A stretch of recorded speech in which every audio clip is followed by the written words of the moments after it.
Karaniwang mas malinis na mga kaanib po ng Iglesia ni Cristo na dumalo sa 2 araw na rally sa Quirino Grandstand. Ang iba, bumalik pa para tiyakin na malinis na ang buong venue maging ang paligid nito. Ulat mula kay Marilyn Villar Moratillo. Nakauwi na kagabi pero bumalik ulit kaninang umaga sila Rafael at iba niyang kasama sa Quirino Grandstand sa Maynila. Nais nilang masiguro na malinis at walang basura sa lugar. Kasama ko po yung mga taga-lokal, ibang lokal, para po muling magkaisa po, para linisin po yung dako po na pinagsagawaan po ng ating kaisa. Maging ang mga naglilinis dito sa bahaging ito ng Quirino Grandstand hanggang sa Luneta ay pinuri yung mga kaanib na Iglesia ni Cristo. Napadali daw kasi yung trabaho nila. Pumunta pa man din sila dito ng alas 4 na madaling araw pero ang bumungad sa kanila, eto. Malinis na yung lugar.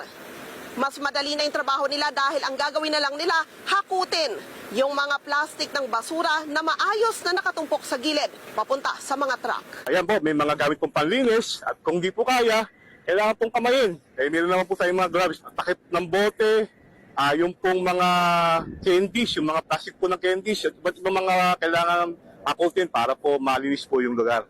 Kaya naman ang mga naglilinis mula sa Metro Manila Development Authority at Manila Department of Public Services, hindi na raw nahirapan. Yung mga basura, inipon sa mga gilid at saka karamihan naman ng lugar malinis. Kasi yun nga, pinag-ipon-ipon nila yung mga basura bago sila umalis. Tapos ang ginawa namin, pati yung mga DPS, kami mga MMD, nagtulong-tulong kami, nilabas namin yung Tulad nito, hindi kami masyado nahirapan gawa nung mga tulong-tulong kami nag-aano ng basura, nagliligpit. Kaya hindi masyadong hirap kami maglinis. Sabi nila kung sa iba ay maraming basura ang nililinis nila pagkatapos ng mga event sa Quirino Grandstand.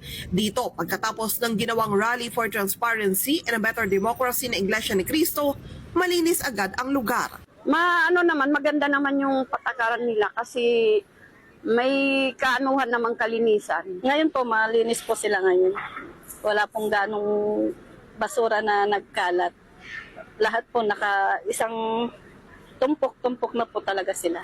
Marilyn Villar Moratillo para sa Mata ng Agila. Matatag, matapang, matapat.